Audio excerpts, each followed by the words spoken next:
ጠቅላይ ሚኒስትራችን ዶክተር አብይ አህመድ ስጋ ለብሶ እየመራት ያለ ኢየሱስ ክርስቶስ ብየዋል። እሷ የሰጠችውን በለስ እያኘከ አልዋጠም። ልውጥ ሲል አስታወስ ወጣ መልሶ አወጣ። እዚህ ጋር አሁን አበጠች።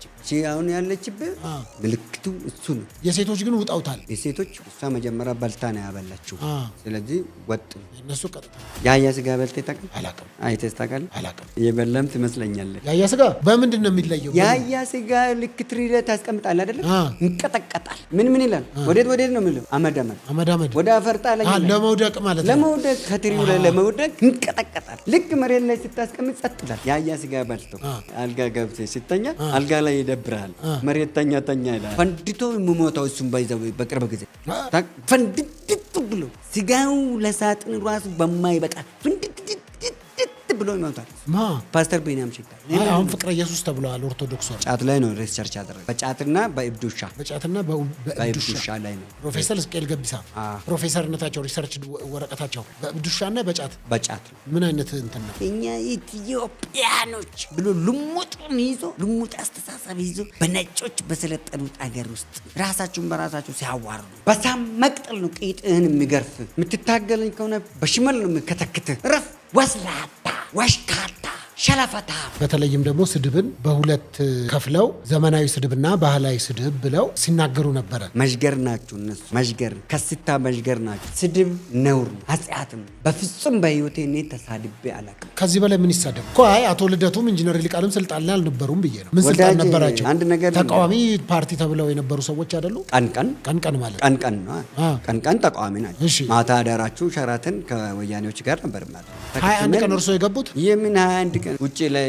ከኖርኩት እድሜ ይልቅ በዛን ጊዜ በእስር ቤት የቆዩት ይበልጣል። በእስር ቤት የኖርኩት ይበልጣል። ሀብታሙ አያሌው ማለት የበላበት ወንጭት ሰባሪ መሆኑን በምን እንዳወቅኩ ታውቃለህ? እንዳረጋገጥኩት ኤርሚያስ ለገሳን ሲበላው ከደቁን ውስጥ እኮ ነው የወጡት። እነኚህ ምላሳቸው መንታ እንዲህ እንደ 6 ሰዓት እባብ የ6 ሰዓት እባብ አይተጣቀል የአማራን ፋኖ ጅም አድርጎ ያስፈጃ አንዱ ሀብታሙ አያሌው። ስጋ ለባሽ ኢየሱስ ክርስቶስ መሳይ መሪን አምጥተን ቁጭ አድርገናል። አሁን እኛ ከስር ሆነን ደህንነትን መምጠር ስጋ ለባሽ ኢየሱስ ክርስቶስ የሚመስል መሪ አመጣል።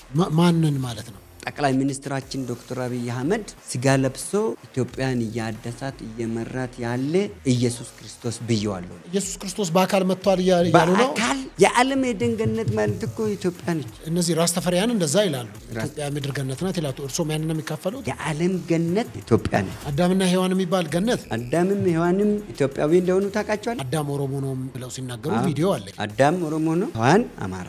የመለስ መሞትን ተከትሎ እኮ ነው። መለስ መሞቱ ሲያውቁ እኮ ነው ፈርጥጦ የጠፉት። እና ሀብታሙ አያሌው ቅርብ ጊዜ ይሞታሉ። እነማን? እነ ልደቱ ይሞታሉ። አቶ ልደቱ፣ አንዳርጋቸው ጽጌ ይሞታል። አቶ አንዳርጋቸው፣ ይልቃል ጌትነት ይሞታል። አቶ ይልቃል ጌትነት፣ ሀብታሙ አያሌው ይሞታል። ሀብታሙ አያሌው፣ መሳይ መኮንን ይሞታል። መሳይ መኮንን ሁሌ መነጽር ከዓይኑ ላይ የማይወርድ ስታሊን ነው። ስታንህል እሱ ይሞታል። ደብረጽዮን ይሞታል። መግቢያ ይሞታል። ኢሳያስ አፈወርቅ ይሞታል። እነኚህ በሙሉ በቅርብ ጊዜ ይሞታል። በእርግጠኝነት ነው የምነግርህ። ልደቱ ታሞ አስከሬኑ ይመጣል። ወደዚህ ይመጣል። የቀብር ቦታ ብለው 170 ሺህ ብር ነው ምናምን ብለው ጣይ ቪአይፒ አለ። እኔ ነኝ የሚቀብራቸው። ያ ጠንካራ የኛ ብሎ ያሉት ሰውየውን ስሙን ስጠይቀው አባቱ ስጠይቀው ያንገዳግዳሉ። አያቱ ስጠይቀው አፋቸውን ይዘጋሉ። አያቱ ላይ ሲደርስ ወደ ኬኛ ነው የሚቀየረው። የኛ ወደ ኬኛ ይመጣል። ሰላም ውድ ተመልካቾቼ፣ በመላው ዓለም የምትገኙ ኢትዮጵያን ኤርትራውያን እንደምን አላችሁ? ሁሉ ሰላም ነው ወይ? እንዴት ናችሁ? እንግዲህ በተለያየ አማራጮች ይህንን ሚዲያ የምትከታተሉ ሰዎች በሙሉ ሼር፣ ሰብስክራይብ፣ ላይክ እያደረጋችሁ ከኔ ጋር ስላላችሁ ከልብ አመሰግናለሁ። ይህ ዲቫይን ሾው ነው። እንግዲህ ከዲቫይን መልቲ ሚዲያ ጋር በጋራ በመተባበር የማዘጋጅላችሁ ፓስተር ሶፎንያስ ሞላልኝ ከአዲስ አበባ ኢትዮጵያ ነው። እንግዲህ አስተያየቶቻችን የተቀበልን ሚዲያችንን ደግሞ ለበጎ ዓላማና ለበጎ እሳቤዎች እናስተናግዳለን። እንዲሁም ሀሳብ አስተያየት አለኝ በዚህ ሚዲያ ላይ መጥቼ የምናገረዋለሁ የምትሉ ከሆነ በዚህ ቁጥር በቀጥታ በመደወል ወይም የጽሁፍ መልእክት በማስቀመጥ ልታገኙና ስቱዲዮ መጥታችሁ ሀሳባችሁን ልታጋሩን ትችላላችሁ። ያለምንም ሀሳብ ልዩነት እናስተናግዳችኋለን። ሳይሸረፍ ሳይቀነስ ሀሳቦቻችሁን ቀጥታ ወደ ህዝብ የምናደርስ ይሆናል ማለት ነው። እንግዲህ የተለያዩ ሰዎችን በዚህ ጋብዛለሁ። በፖለቲካዊ ጉዳዮች፣ መንፈሳዊ ጉዳዮች እንዲሁም ማህበረሰባዊ ጉዳዮች፣ የግድ ጉዳዮች ሲኖሩ በዚህ ብዙዎችን ጋብዘን እናወራለን። እንግዲህ ዛሬ ደግሞ ተረኛ የሆኑትን እንግዲህ ነው ይዤ የመጣሁትኝ ደግሞ እሳቸውም አቶ ሰኚ አደሹ ይባላሉ። የጨፌ ወጣቶች ሁለገብ የህብረት ስራ ፕሬዚዳንት ናቸው። እንግዲህ እሳቸውን ነው በዚህ ይዤ የቀረብኩትኝ።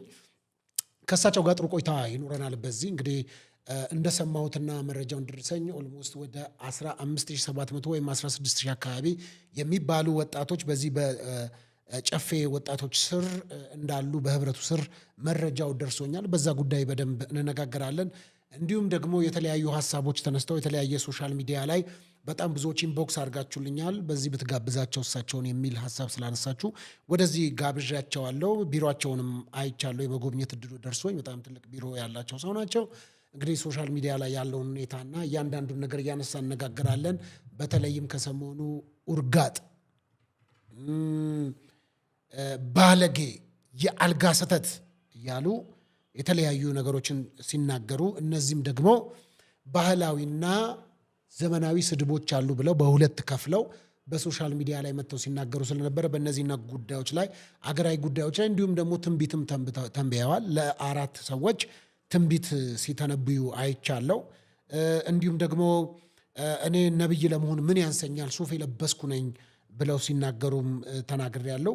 የተለያዩ ሰዎችንም ስም እየጠሩ ሲሳደቡ አይቻለሁ። እነዛን ጉዳዮችን እያነሳን እነጋገራለን።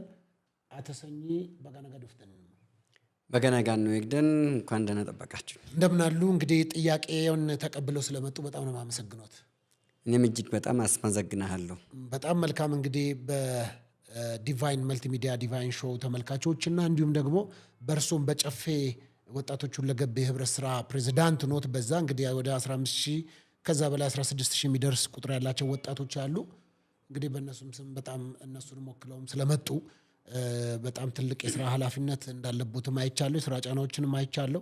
በነበረችን ትንሽ ደቂቃም እንግዲህ የስልክ ጫናዎችን ካለው የስራ ሁኔታ ብዙ ሰው ነው የሚመሩት አይቻለሁ። ያንን ከዛ ጊዜዎት ላይ ደግሞ ወስደው ለማነሳው ሀሳብ በግልጽ ምንድን ነው የምትጠይቀኝ፣ ስለምን ጉዳይ ነው የምናወራው ብለው እንኳን ሳይሉ ሶሻል ሚዲያ ላይ ባነሱት ሀሳብ ሞግቶታለው ስሎት በድፍረት ስለመጡ በጣም አመሰግናለሁ። መጀመሪያ እኔም ጠንከር ማድረግ ለስለስ ማድረግ ለምታቀርበው ሙግት ፈጣሪ በሚረዳኝ ልክ ልከላከል ተዘጋጅቻለሁ። ነገር ግን በተማረ ልክ በተማረ አእምሮ ልክ እንድትሟገተኝ ነው የምፈልገው እንጂ ያነሱትን ሀሳብ እያነሳው ሞግቶታለሁ። ለዛ ደግሞ ነገር ግን እንደነበሩ የጠቅላይ ሚኒስትርነትህን ስልጣን በእኔ ላይ እንድትጠቀም አልፈልግም። አይ እየጠየቅኩኝ ነው። እኔ ለማነሳው በአመክንዮ ይመልሳሉ ለጠየቅኩት ነገር። ምክንያቱም በጣም ብዙ ህዝብ የሚመሩ ሰው እንደሆኑ በጣም ትልቅ ቦታ ላይ እንዳሉ አይቻለሁ ስለተመለከትኩኝ።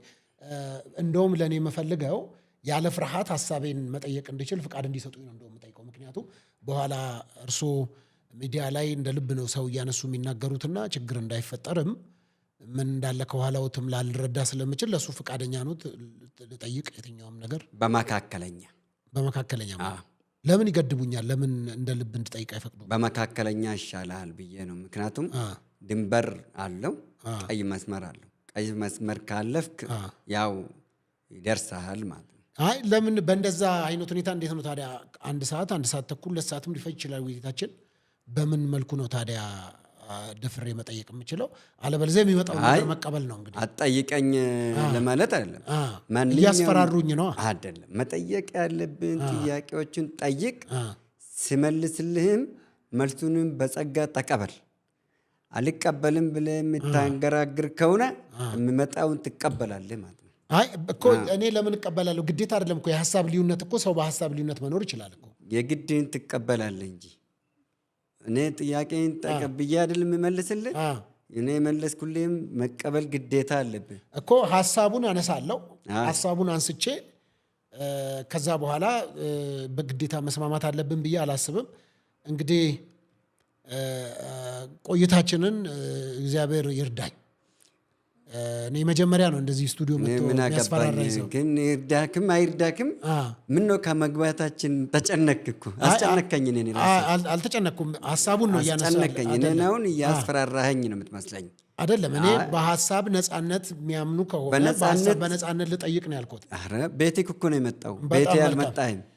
ጨፌ ስራው ምንድን ነው? ጨፌ ወጣቶች ስራ ሁለገብ የሚባል አለ። ያንን እውነት መንግስትስ የሚያውቀው ድርጅት ነው? በምን መልኩ የተደራጀ ነው? የመንግስት ነው ድርጅቱ? ወጣቶችን የሰበሰቡበት ዓላማና ሀሳቡስ ምንድነው? ይሄ በመንግስት የሚያውቅ የህብረት ስራ ነው ይላል። ምንድነው ዓላማውስ? እነዚህን 15000 እና 16000 ወጣቶች መሰብሰብ ቀላል አይደለም። ሀሳብ ሊኖረው ቢገባ ነው። ሀሳብ ቢኖረውም ነው እንደዛና ምንድነው ተጽዕኖውስ? ምንድነው ጨፌ የሚባለውስ ምንድነው? ከስሙ ጀምሮ እንጀምር። ጨፌ ምንድነው? አመሰግናለሁ። በእውነት ለመናገር እንዲህ በአክብሮት አክብረህን ስለጋበዝከን እዚህ ድረስ ጠርተህን እስኪ ግራ ገብቶናል። ከአራቱ ከገባቸው አይደለሁም፣ ግራ ካልገባቸውም አይደለሁም፣ ግራ ከገባኝ ውስጥ ነኝ። ገብቶኝም ግራ ከሚያጋባቸውም አይደለሁም፣ ካልገባቸውም አይደለሁም፣ ከገባቸውም አይደለሁም። ግን ግራ ከገባቸው መካከል አንዱ ነኝና ና እስኪ አብራራ ብለህ ስላልከኝ እጅግ በጣም አመሰግናለሁ። ጨፌ ወጣቶች ሁለገብ የህብረት ስራ ማህበር ማለት የህብረት ስራ ማህበር ማለት አንተ ራስህ አንዱ የህብረት ስራ ማህበር ውጤት ነው። አንተ ራስህ በምክንያት ለምሳሌ አዲስ አበባ ከተማ ስለሆነ ነው እንጂ ክፍለ ሀገር አካባቢ ላይ ህብረት ስራ የሚባል የዛሬ ከ1953 ዓመተ ምህረት ጀምሮ እስከ ዛሬ ማለትም እስከ ወደ 68 ዓመት አካባቢ ሆኖታል። ህብረት ስራ የሚባለው በኢትዮጵያ ደረጃ ደቦ ጅጊ ከሚባለው ውስጥ ተነስቶ ዛሬ ዶክተሬት ሁላ የተያዘበት ነው። ህብረት ስራ ኮኦፐሬቲቭ ኢንተርናሽናል ኮኦፐሬቲቭ ሶሳይቲ ላይ እጅግ በጣም ዓለም ራሷ ያደገች አልፎንም የሄዱት እኛውን ተከትለናቸውም ልንደርስባቸው ያልቻልናቸው በህብረት ስራ ነው ያደጉት።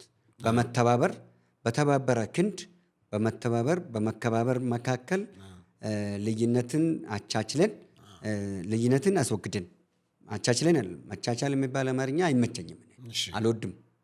መቻቻል ማንን ስለማይችል መቻቻል አይደለም። አሁን የሚያስፈልገን መከባበር ነው።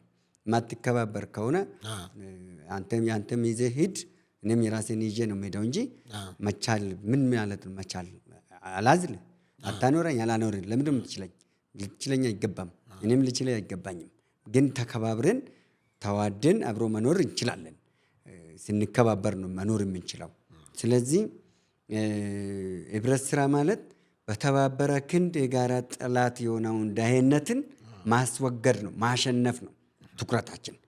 አሁን እኛም ጨፌ ወጣቶች ሁለገብ የህብረት ስራ ማህበር ዓላማው በአዋጅ 985 2009 ነበረ የተመሰረተው። በአሁኑ ሰዓት አዋጁ ተሻሽሎ አዋጅ 6/2018 በሚኒስትሮች ምክር ቤትም እንዲሁም በህዝቦች ተወካዮችም ተሻሽሎ የጸደቀ አዋጅ ነው እኛ የሚመራን። በሱ ስር ሆነን ነገር ግን ራሱን በራሱ የሚያስተዳድር ህብረት ስራ ነን እኛ።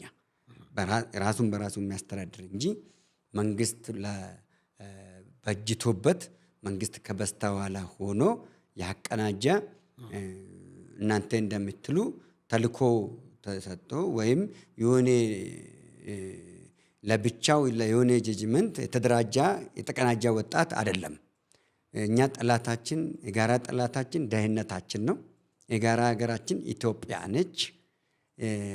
እንዲሁም የጋራ ሀብታችን ዜግነታችን ነው። በዓላችን ደግሞ የጋራችን በዓላችን አብሮ መኖር ነው፣ አብሮ መከባበር ነው። በጋራ ልዩ የሆነውን ተቃራኒ የሆነውን የሚታገለውን ጠላት መዋጋት ነው ብለን ነው የምናምነው እንጂ እርስ በርስ መዋጋት የሚባል ነገርም እኛ ጋር አይኖርም። እንግዲህ ያንን ያነሳውበት ምክንያት ምንድነው? ከእርሶ ጋር በተያያዘ የግል ፕሮፋይሎ ሲታይ ለረጅም ዓመታት በፖለቲካ ውስጥ የነበሩ ሰው እንደሆኑ ብዙዎች ያውቃሉ። ከእርሶ ጋር አብሮ የኖሩ ሰዎች በተለያዩ የፖለቲካ ድርጅቶች ውስጥ የነበሩ አሉ። ከዛ አንጻር ይሄ ነገር አድጎ ወደ ፖለቲካ ድርጅት የሚያድግ ነው ወይስ ቀጥታ ከስራና ከስራ ጋር ብቻ የተገናኘ ነው? እሱን ይሄ ጨፌ የሚባለው ከፖለቲካ ንቅናቄ የወጣ ነው ወይስ ፖለቲካ ውስጥ ይሳተፋል ወይስ ምንድን ነው የሚለውንም በግልጽ ያስረዱን እስቲ። ምክንያቱም መሪውን ስናይ ቀጥታ የፖለቲካ ንክኪ እንዳለው እርሶ ይታወቃል። አሁን ሀሳብ ቀይረው ፖለቲካ ውስጥ የለውም ካሉ አይታወቅም። አለበለዚያ ግን የአዲስ አበባ ምክር ቤት አባል ሁሉ እንደነበሩ ለ4 ዓመት በዛ እንደነበሩ ሁሉ መረጃዎች ስላሉ የፖለቲካ ፍላጎት አለዎት? የሚመሩት ወጣቶችን ምንድን ነው? ከስሞኑ ልነሳልና ጨፌ ማለት አዲስ አበባ ውስጥም ብዙ ቦታዎች ጨፌ የሚባሉት ቦታዎች አሉ። እና ለምሳሌ እዚህ እስጢፋኖስ ቤተክርስቲያን ጀርባ አሁን ሆረ ፍንፍኔ ላይ ብትመለከት ሆረ ፍንፍኔ አካባቢ ጨፌ አለ። ወደ ታች ደግሞ ከጨፌ አራራ ወይም ጨፌ ያንን የሚባለው አለ። ታች ወደ ሰሪቲ አካባቢ ብትሄድ ጨፌ አለ። ሰሪቲ ማለት ጦር ኃይሎች ማለት ነው። ወደ አብነት ስትሄድ በድሮ ቋን ስሞቻቸውን እየጠራሁልህ ያለው አሁን ጨፌ ያንን ሜክሲኮ ተብሎ ነው አለ። ሰሪቲ የሚባለው አሁን ላይ መኮንኖችና ኮካ ተብሎ ነው የሚጠሩት። ስለዚህ እኔ ድሬ አርፋሳ ብለህ ቦታውን በስተክክል አታውቅም። የአዲስ አበባ ነው። ጦር ኃይሎች ታክሲ ተርሚናሉ አደባባዩ በሙሉ እስከ ሆስፒታሉ ድረስ ድሬ አርፋሳ ተብሎ ነበር የሚጠራው። ስሙ ድሬ አርፋሳ ነበር። የጦር ኃይሎች ድሬ አርፋሳ ነበር የሚባለው። እኛ ጨፌ በዓለም ደረጃ ጨፌ የሚባል ከርሰ ምድር አለ። ምን ማለት ነው? ለምለም አረንጓዴ ለምለም። እኔ የተወለድኩበት ቃሊቲ ነው። ቃሊቲ አካባቢ ጨፌ የሚባል ቦታ አውቃለሁ። አለ ጨፌ፣ የትም ቦታ ጨፌ አለ። ጨፌ ማለት ለመለመ ሳር ነገር ነው። በጋም ክረምትም የማይጠወልግ የማይደርቅ መጥፎ ነገር የማያመነጭ መጥፎ እይታን የማያሳይ ሁል ጊዜ ለምለም የሆነ ሲታዩ አረንጓዴ ሲታዩ አይምሮክ ይረጋጋል አይረጋጋም? እንደዛ አይነት ማለት ነው እንጂ ከፖለቲካ ወይም ከኦሮሚያ ምክር ቤት ጋር ከኦሮሚያ ጨፌ ኦሮሚያ ክልላዊ መንግስት ጋር የሚያያዝም አይደለም። ይሄ ጨፌ ወጣቶች ለግብ ማለት ኢትዮጵያዊ ነው። ለምን ነው ከጨፌ ኦሮሚያ ጋር መጠጋጋት ታዲያ ያስፈለገ? አልተጠጋጋም። የቱ ጋር ተጠጋጋ? ይሄው ጨፌ የሚለው እኮ የተጠጋጋ እኮ ነው። ኦሮሚያ ጨፌ የሚል አለ፣ የእርሱ ደግሞ ጨፌ ህብረት ስራ ነው የሚለው። ጨፌ ያ ኦሮሚያ ክልላዊ መንግስት ጨፌ ምክር ቤት ነው የሚለው። ጨፌ ምክር ቤት ማለት ጨፌ ማለት ሁለት ቦታ ነው የሚካፈለው። ጨፌ ማለት ጨፌ ታይቻ ማለት በኦሮምኛ ጨፌ ታይቻ ማለት ህግን የሚያወጡ ህግን የሚወስኑት በገዳ ስርዓት ውስጥም ያለ ነው። ነገር ግን ያ የፖለቲካሊቲ አሶሲዬሽኑ ነው፣ ራሱን የቻለ ነው። እሱ መንግስት እና የፖለቲካ ፓርቲዎች ወይም የዛ የፖለቲካ አካልን ጋብዘኸው ብትጠይቃቸው ይሻልሃል። እዛ ውስጥ አታነካካኝ፣ አታስገባኝ። ነገር ግን እንደ ኦሮምነቴ አይገናኝም ብያለሁ።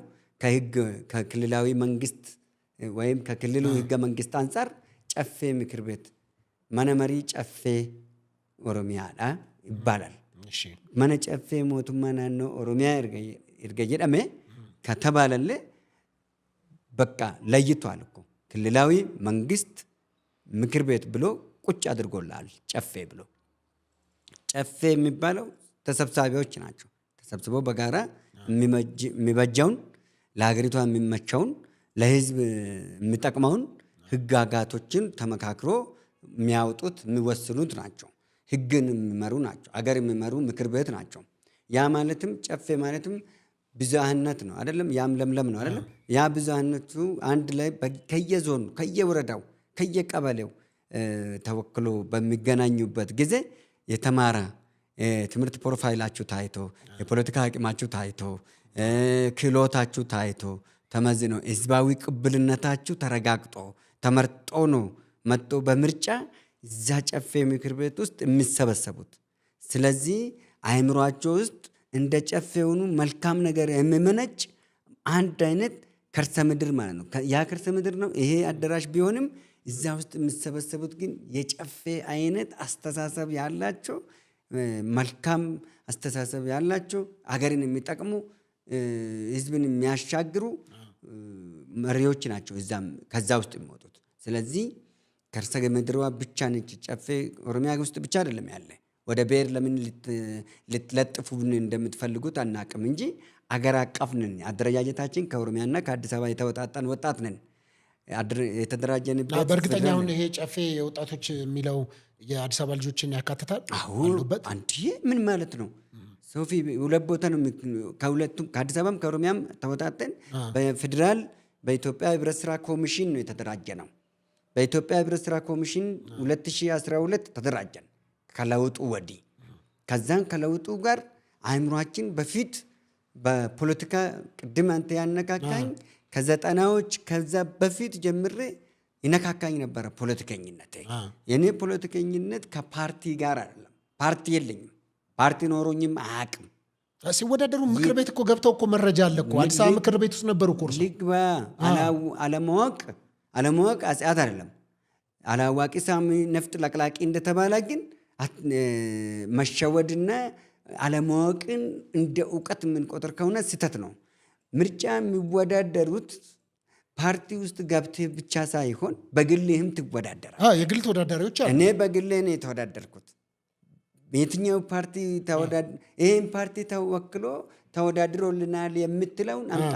ለአምጣለታ ከአቶ ልደቱ ጋር ሁሉ ፓርቲ መስርታችሁ ነበረ፣ ህብር ኢትዮጵያ የሚባል እንደውም የዛ ፓርቲ መስራችም የነበሩት አንዱ እርሱ አይደሉ እንዴ? እሱ እኮ ታዲያ 2005 እኔ የአዲስ አበባ ምክር ቤት ተወዳደርኩ በግሌ። 2007 ላይ ለሀገር አቀፍ ፓርቲዎች ፓርቲ እንደ ማንኛውም ሰው ፓርቲ መሰረትኩት። ህብረ ኢትዮጵያ ብቻ አይደለም የኔ ህብረ ኢትዮጵያ በአዲስ አበባ ነበረ። ምክንያቱም አዲስ አበባ ውስጥ ብሔር ብሔረሰቦች አሉ።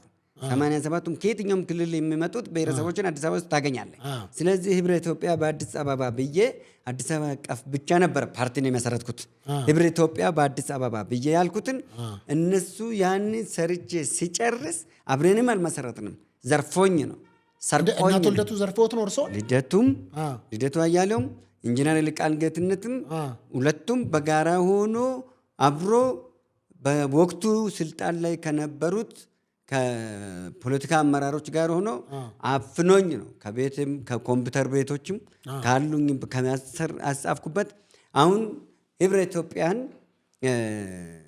ኢትዮጵያ በአዲስ አበባ የሚለው ውስጥ ሲገቡ ህብረ ኢትዮጵያ በእርግጠኝነት የምነግር ነገር አንድ ነገር ልንገር። በእርግጠኝነት ውስጡ ገብተ ማኒፌስቶ ምን ይላል ብለው ብትለው አያውቁልም። መተዳደሪያ ምን ይላል ብለህ ብትለው አያውቁም። የፖለቲካ ፕሮግራሙ ምን ይላል እስኪ ብለህ ብትል አያውቁም። የኦርኔሉ እስኪ የአባላት ኦርኔል ማስፈርት ማሟያው ምንድን ነው ብለህ ብትላቸው እሱ ምናልባት 2-3 ገጽ ስለሆነች ሊያውቁት ይችላሉ፣ ወይ አሻሽሎ አንድ ነጠላ ሊያደርጉ ይችላሉ። እኔ ግን በስትክክል ህብረ ኢትዮጵያን አገር አቀፍ ኢማጂን አገር በቀል ህብረ ኢትዮጵያ በአዲስ አበባ ፓርቲን ነው መሰረትኩት። ከየትኛውም አገር ተሞክሮን ሳላመጣ አገር አቀፍ አገር በቀል ብዬ ነው የመሰረትኩት ነበረ። አሁን ብልጽግና አገር በቀል ነው አይደል?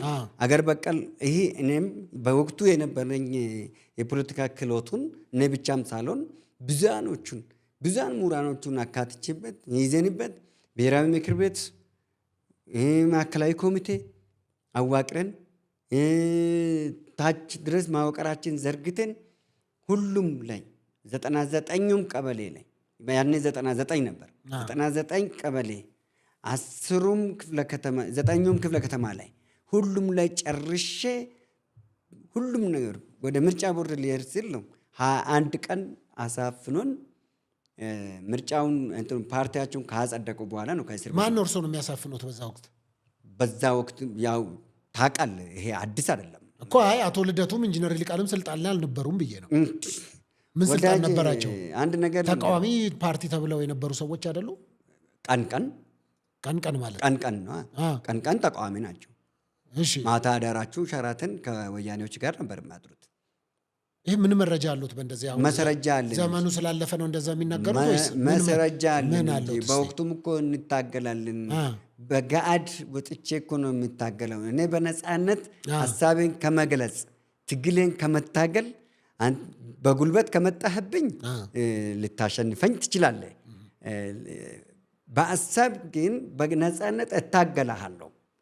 ነጭን ነጭ እላለሁ፣ ጥቁርን ጥቁር እላለሁ፣ ሌባን ሌባ እላለሁ፣ ገዳይን ገዳይ ነው እላለሁ። ገዳይ ከሆንክ ገዳይ ነው እላለሁ። ማንም ሀሳቤን ከመግለጽ የገደበኝም የሚገድበኝም የለም። ነገር ግን በዚህ ምክንያት እኮ ነው እስር ቤት 21 ቀን እርሶ የገቡት? የምን 21 ቀን? ከዛ እኔ እስር ቤቱ ለእኔ አዲስም አልነበረም። በወቅቱም አዲስ አልነበረኝም። እኔ ውጭ ላይ ከኖርኩት እድሜ ይልቅ በዛን ጊዜ በእስር ቤት የቆዩት ይበልጣል። በእስር ቤት የኖርኩት ይበልጣል። 10 ዓመት ከ3 ወር ከዛ በፊት እስር ቤት የኖርኩበትና ውጭ የኖርኩት በዛን ጊዜ ውጭ የነበርኩበት ከዛ እድሜ አንጻር በዛ እድሜ ላይ ቆሜ ስትመዝነው ውጭ ላይ በልጅነት ካደግኩት ባሻገር ስትመለከተው እስር ቤት ያሳለፍኩት እድሜ ይበልጣል። ነገር ግን እኛ እስር ቤት አባዜያችን አይደለም። ኢቭን እኮ አንድ አባባል ነበር፣ የኦሮሞ ቤት ሁለት ነው፣ አንዱ ክራይ ቤት አንዱ እስር ቤት ተብሎ ነበር እኮ የሚተረትልን የነበረ አዲስ አበባ ውስጥ ብለን የሰየም ነው። የእስር ቤት ቋንቋ ኦሮምኛ ይሁንልን ብለን እኮ ጥያቄ ያቀረብን ህዝብ ነበርን እኮ። በእስር ቤት ውስጥ ኦሮሞ ከመብዛቱ የተነሳ ነው። ኦሮሞ ከመቶ 85-95% ሙሉ ኦሮሞ የነበረበት እስር ቤቶች ናቸው አዲስ አበባ የሞሉት እስር ቤቶች። ማዕከላዊ ሂድ፣ እዚህ ከርቸሌን በል ተመልከት፣ ቃሊቲን ተመልከት። የትኛውም እስር ቤቶች ዝዋይ በል የትም ቦታ ላይ ስትሄድ ኦሮሞ ያልሞላበት እስር ቤት ነበረ እንዴ? እርስዎ ኖት የዛ ጊዜ የእስር ቤት ቋንቋ ኦሮምኛ ይሁን ብለው ጥያቄ ማነሱ? ከሁሉም ውስጥ አንዷ እኔ ነኝ። ለምሳሌ 10 ዓመት ከ3 ወር እዛ መኖር ማለት ለእኔ ቤቴ ነው ማለት ነው። 10 ዓመት ከ3 ወር ስኖር ቤቴ ነው ማለት ነው ለእኔ። ምን አድርገው ነው 10 ዓመት አይ ዶንት ኖ። እሱ በወቅቱ እንግዲህ ያው የነበሩት በህይወት ያሉት ዛሬም ስልጣን ላይ የተቀመጡት አሉ።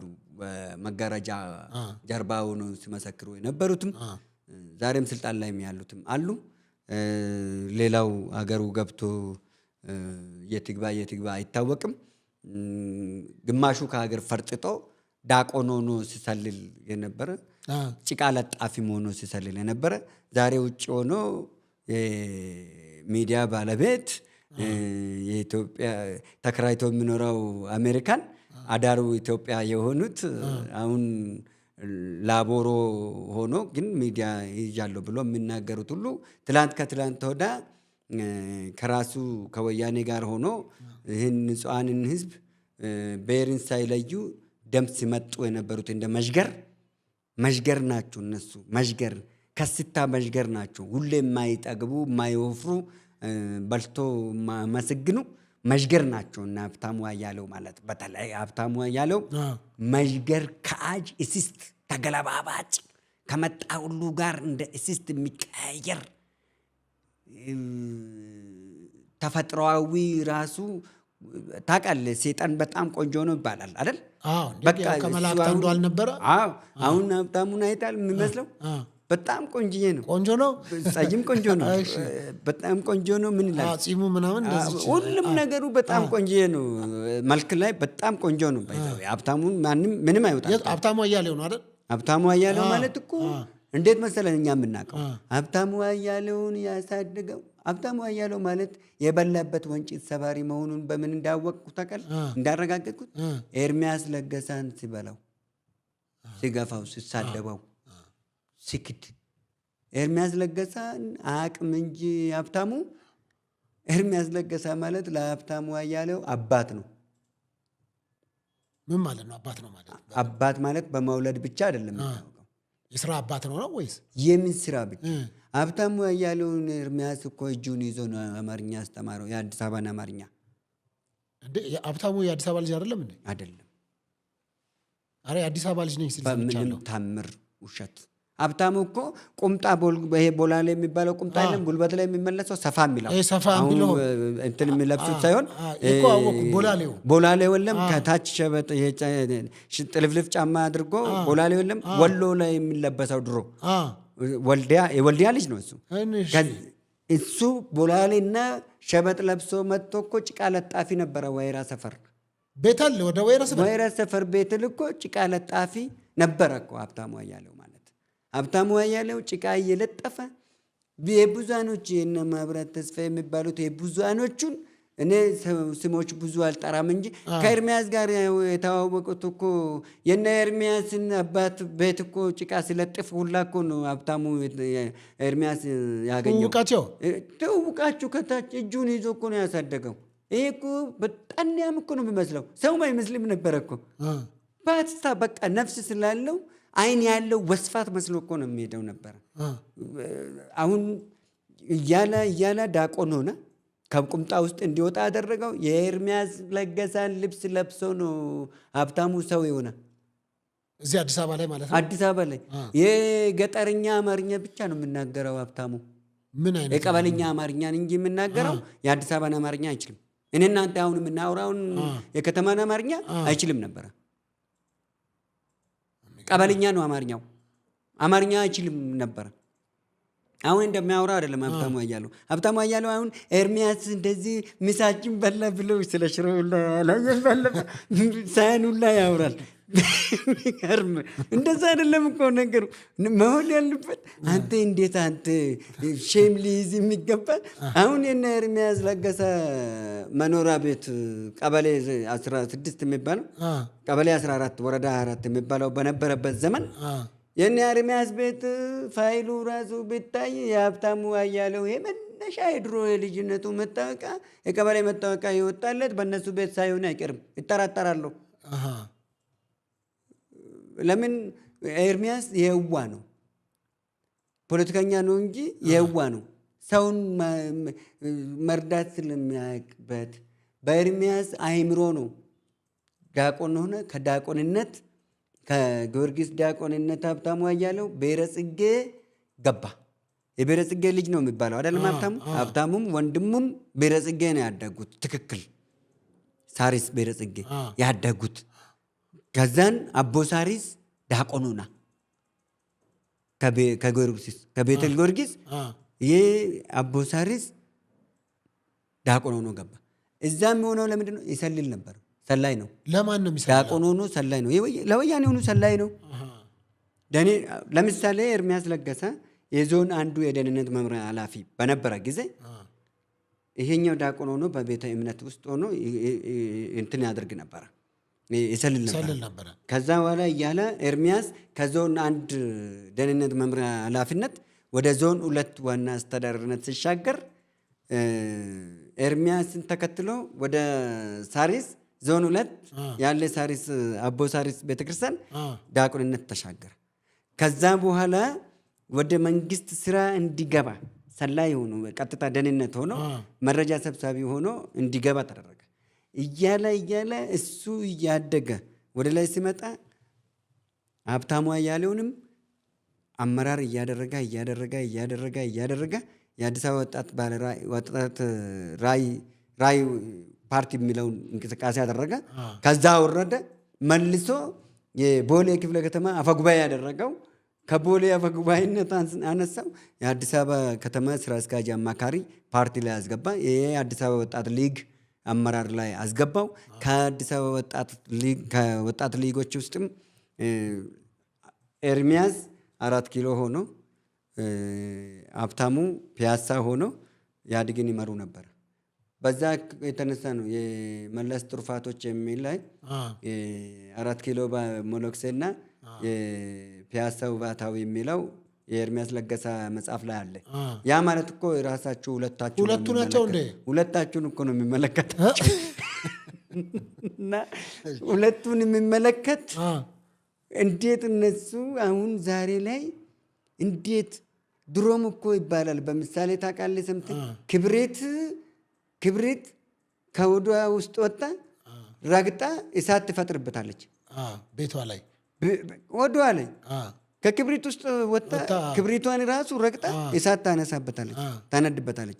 ሀብታሙ አያሌው ማለት ኤርሚያስን እንደዚህ መናገሩ ማለት የክብሪት እንጨት እንደሆነ ነው የሚያመሳስልለት። በአጠቃላይ ሀብታሙ በል ልደቱ ክደቱ አቶ ልደቱ አያሌው ክደቱ ሀብታሙ አያሌው እና ልደቱ አያሌው ወንድማሞች ነው የሚመስሉት አይደል? ናቸው። ቤተሰብ ናቸው። ሀያ ሁሉ ወደ አፉ ነጭ እንደሆነ ታውቃለህ አታውቅም? ልክ ነው። ሀያ ይመሳሰላል። ጥቁር ሀያ አፉ ይጠቁራል? አይጠቁርም። ምንድን ነው የሚመስለው? ነጭ ነው። ዳለቻ ሀያስ ነጭ ነው። ሁሉም ነጭ ናቸው። እነሱ ምናችሁ ይለያል?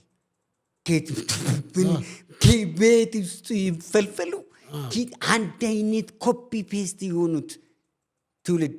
ልደቱ ክደቱ የተባለበት ምክንያት ተንሸራታችሁ ስልክ ታውቃለህ አይደል? ይሄ እንደዚህ ድሮ ተንሸራታች ነበረ። ልደቱ ተብሎ እኮ የተሰየመለት እኮ ነው ያ ስልክ።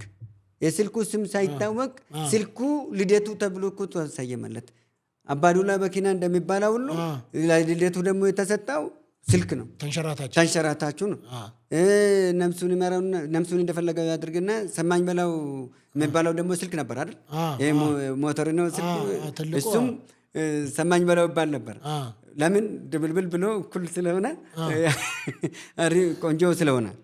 ግን ያኛው እነኚህ ሁለቱ ይሄ ክደቱ የተባለው ለምንድን ነው? ቅንጅት ላይ አይተህ ከሆነ 97 ላይ እነ ብርሃኑ ነጋን ፕሮፌሰሩ እነ ኢንጂነር ኃይሉ ሻውሪን ሁሉንም ሰብስቧቸው እነሱን አስገብተዋቸው እሱ ሸራተን ገባ እኮ። ግን እኔ አሁን ቅድም ሸራተን ያስገባው ማን ነው? ገንዘቡ ነው። በገንዘቡ አይደለም። ታዲያ በምን ተሳስተሃል? መለስ ነው ሸራተን የገባው። መለስ ነው። እነ ጌታቸው አሰፋ ናቸው ያስገቡት። ልደቱ አያሌው ማለት አደገኛ አደገኛ አደገኛ አደገኛ ወያኔ ነው። አደገኛ ወያኔ ፈረስ ነው ከጥንት ጀምሮ። ልደቱ ተቃዋሚ ሆኖ አያውቅም። ከላሊበላ ቤተክርስቲያን ታቦት ሰርቆ አምጥቶ እዚህ ከሸጣች ዘመን ጀምሮ እሱም ዲያቆን የነበረ ነው።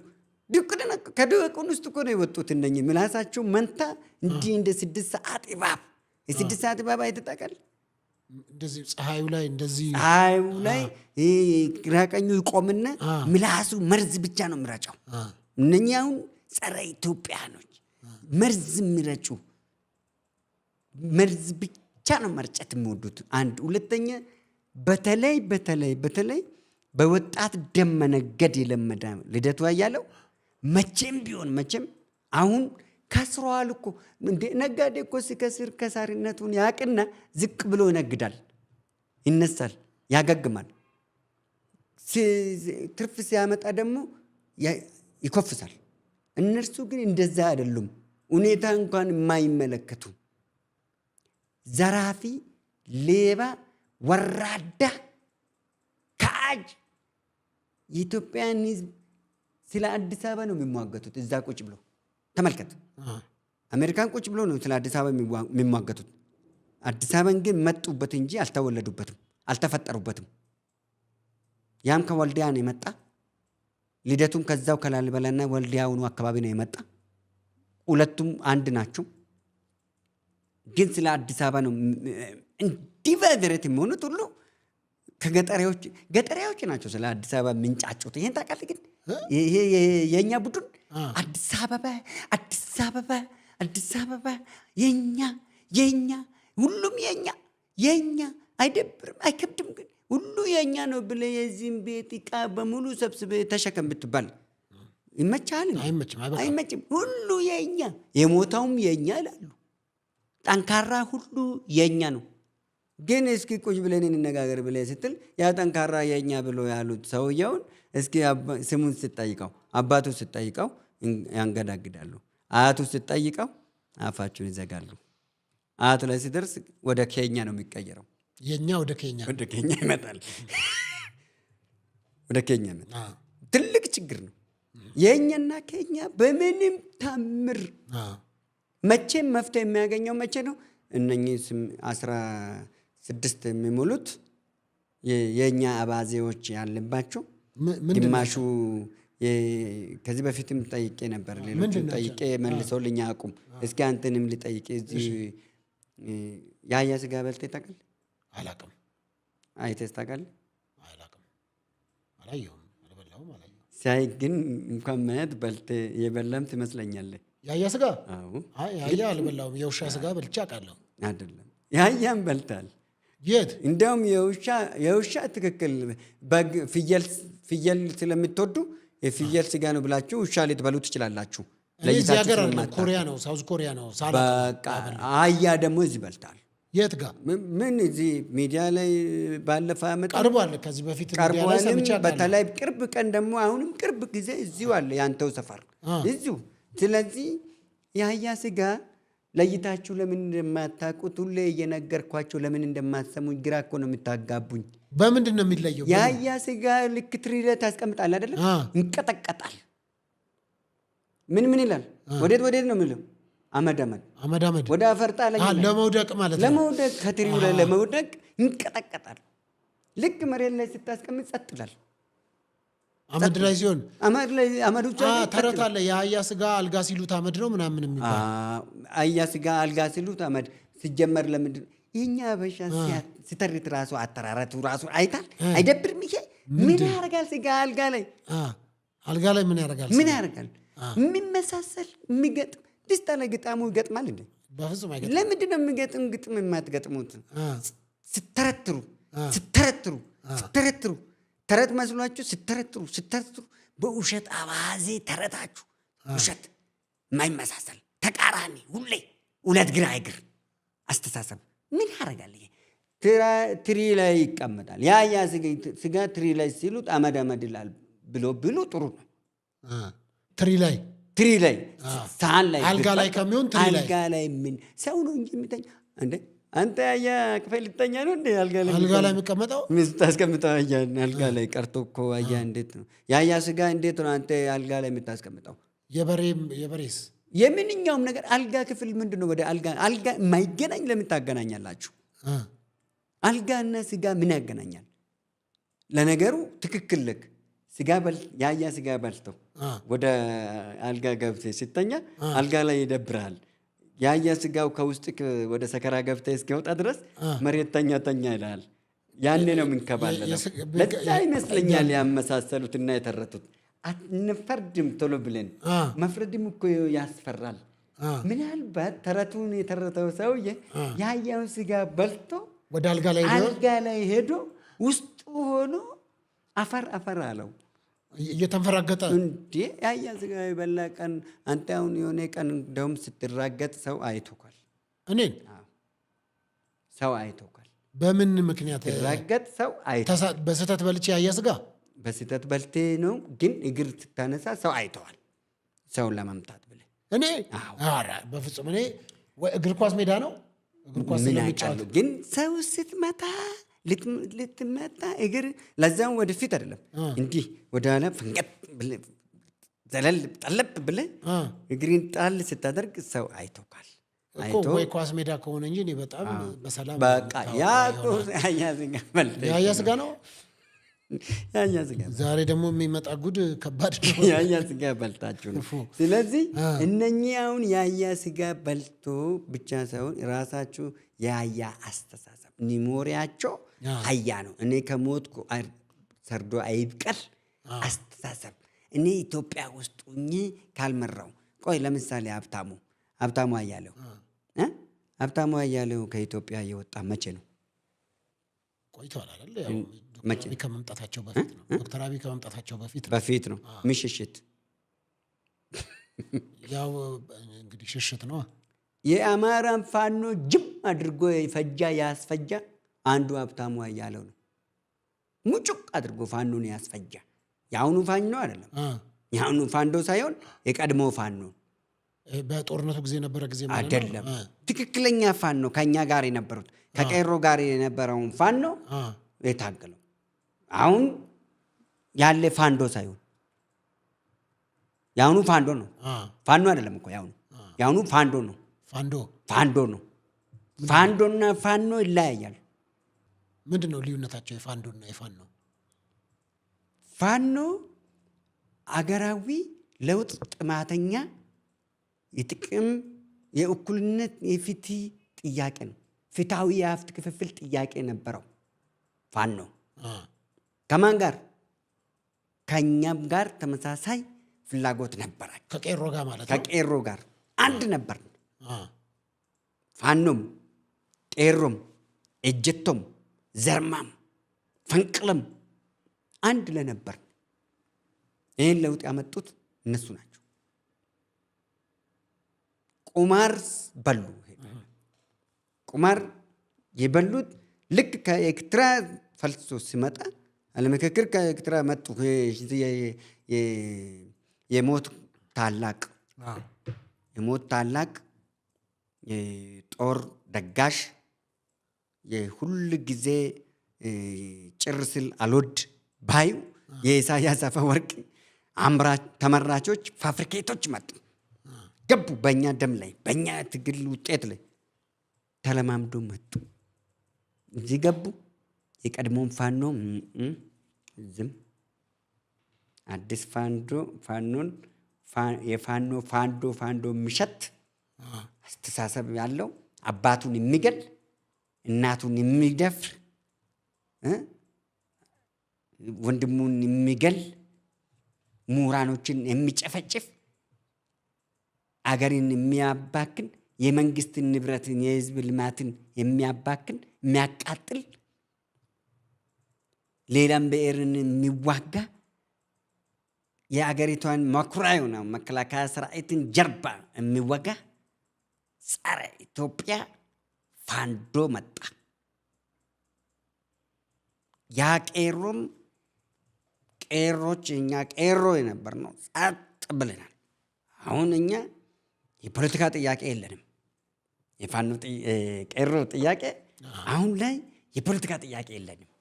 የፖለቲካ ጥያቄ ጨርሰናል። ታግለናል። ደብተራችን ሱሪ ውስጥ ከተናል።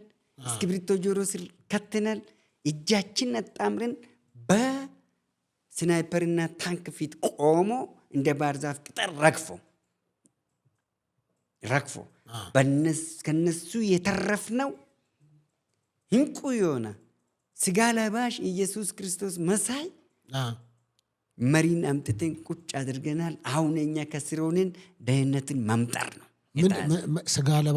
ስጋ ለባሽ ኢየሱስ ክርስቶስ የሚመስል መሪ አመጣን። ማንን ማለት ነው? ጠቅላይ ሚኒስትራችን ዶክተር አብይ አህመድ ስጋ ለብሶ ኢትዮጵያን እያደሳት እየመራት ያለ ኢየሱስ ክርስቶስ ብየዋለሁ። እኔ ከፈጣሪ ጋር ፈጣሪም ቃል ነበር አይደለም? ቃልስ ምን ሆነ? ስጋ ሆነ። ስጋ ተመላለሰ አልተመላለሰም? በስጋ ዘመን ቃል ይፈጸም ዘንድ ተፈጽሟል አልተፈጸመም? ተፈጽሟል። ሄዷል። ዳግመኛ እሱን ራሱን ነው የምጠብቀው። ያው በክብር ሲሄድ እንዳያችሁኝ ደግሞ በክብር እመጣለሁ ብሏል። እሱ አሁን በዳመና ላይ ነው አለ። ፊት ከአንተ ጋር ነበር። አሁን የሚመጣው ሲመጣ በክብር ምን ላይ በክብር ይመጣል? በክብር መጥቶስ መሬት ይነካል? አይነካም። እሱማ ሌላ ቴዎሎጂ ኢሹ በቃ አይመጣም። በክብር ዳመና ላይ ሆኖ ሙታኖችም ትነሳላችሁ፣ አብሮ ቆሜ ፍርድ ትቀበላለህ ይላል አይደል? ፍርድ ሊሰጥ ነው የሚመጣው፣ ሊፈረድበት አይመጣም። አሁን ግን ሀገርን የሚመራ ወክሎልናል እሱ ራሱ። ኢየሱስ ክርስቶስ በአካል መጥቷል እያሉ ነው። በአካል አገሪቷን እንደ የዓለም የኤደን ገነት ማለት እኮ ኢትዮጵያ ነች፣ የመጨረሻ ገነት። እነዚህ ራስተፈሪያን እንደዛ ይላሉ። ኢትዮጵያ ምድር ገነት ናት ይላሉ። እርሶም ያንን ነው የሚካፈሉት? የኢትዮጵያ ምድር የዓለም ምድር የዓለም ገነት ኢትዮጵያ ነች። የት አካባቢ? በመጨረሻ የዓለም መንግስታት ሁሉ እጃችሁን ሰላም ከኢትዮጵያ ብሎ እጃችሁን ይዘረጋሉ ወደኛ። ኢትዮጵያ ግን እጆቿን ወደ ትዘረጋለች? ወደ እግዚአብሔር ትዘረጋለች። ዓለም ግን የዓለም መንግስታቶች ግን እጃችሁን ወደ ኢትዮጵያ መንግስት ትዘረጋሉ። ኦኬ ጥሩ። የት አካባቢ ነው ኤደን ገነት? ኢትዮጵያ ውስጥ የት አካባቢ ነው? ከዚህ በፊት ባህር ዳር አካባቢ ነው የሚል ነገር ሰምቻለሁ። ባህር ዳር ሳይሆን አባይ ወንዝ ላይ እኮ። አባይ የት መነሻው? ከህዳሴ ግድብ ወደ ቤንሻንጉል ነው።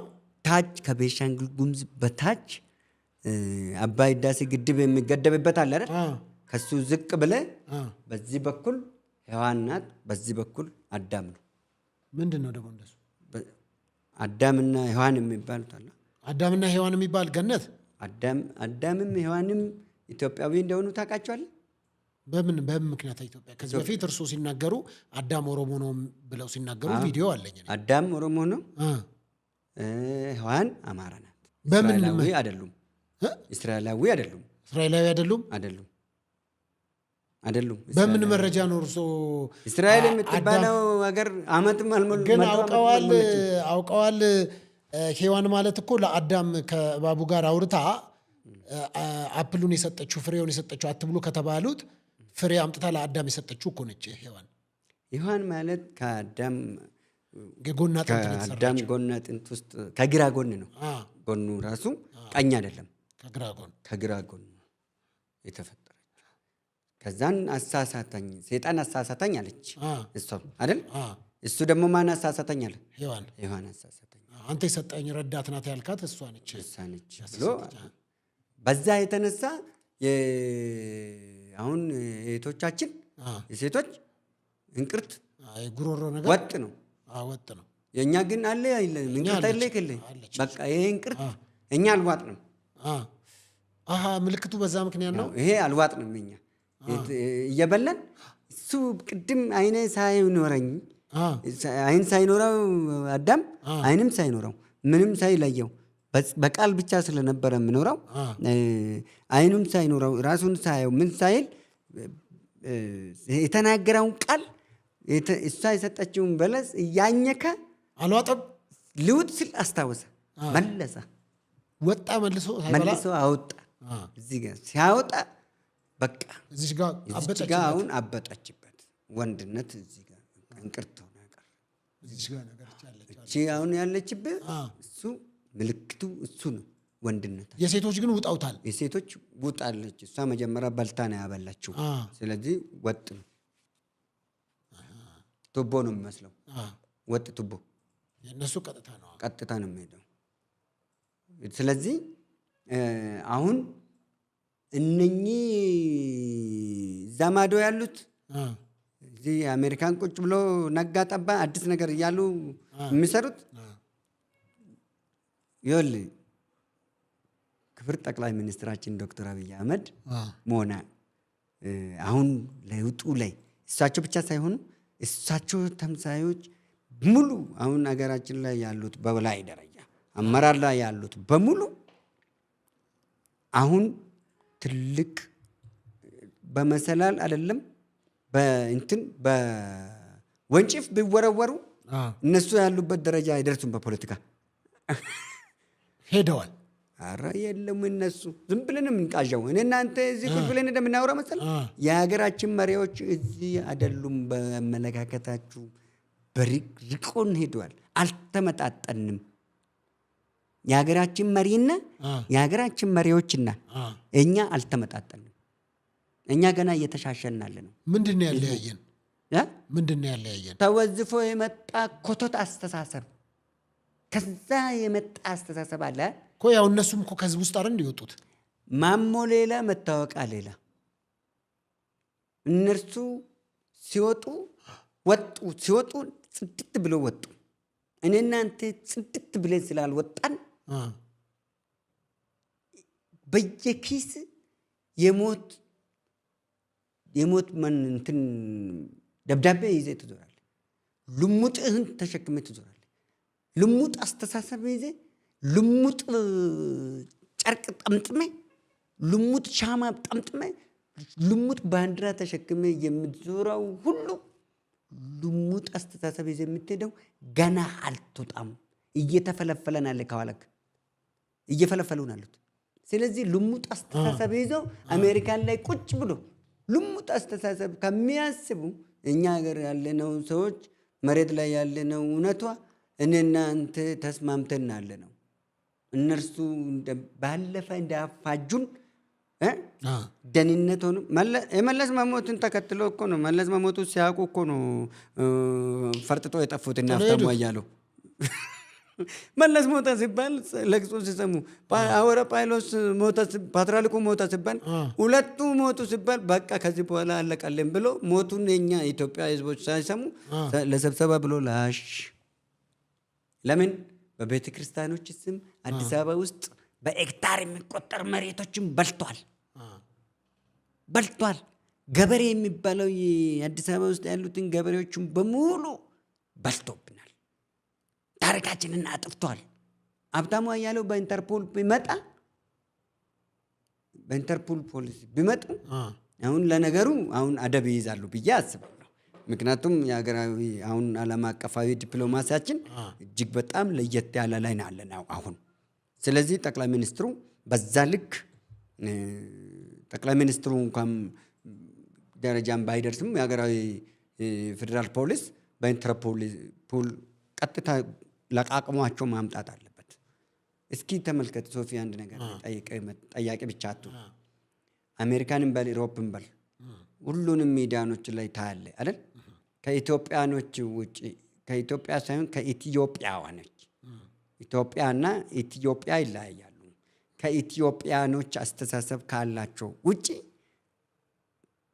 በሀገራችሁ መንግስታቶች እዛ አሜሪካ ሲሄዱ ዩሮፕ ውስጥም ሲሄዱ ሰልፍ የሚወጡበት የት ሀገር ነው